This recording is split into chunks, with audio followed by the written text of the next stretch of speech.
the Bread Kitchen. Today I'm going to show you how to make your own gluten-free flour mixture, which is good not just for bread making, but also for general baking too. Now, wheat flour is about much more than just gluten. It's a mixture of starches and proteins, so for a good gluten-free flour mix, we should reflect that in the composition. For protein, we're going to use any flour or combination of flours from this list, called the whole grain flour list. Whichever flour or flours you use, you need a total of 4 parts of these kinds of flours. For the starches, we can use any single flour or combination of flours from this list. Whatever you choose, you need 6 parts of starchy flours. So let me show you how that works in practice.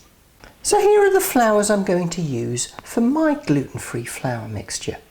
I've got 4 parts by weight of these whole grain flours and 6 parts by weight of these starchy flours. Specifically, I've got 200 grams of millet flour and 200 grams of sorghum flour, while here I've got 200 grams of potato flour and 400 grams of rice flour.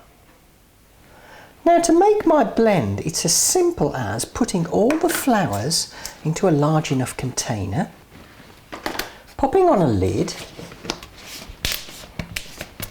and giving the whole lot a really good shake. Do make sure the lid's on tightly or you'll end up throwing flour all over the kitchen. Not good.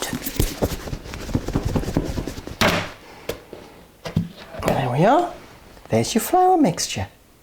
Now, depending on where you live and your personal tastes, you can vary which flours you put into your flour blend.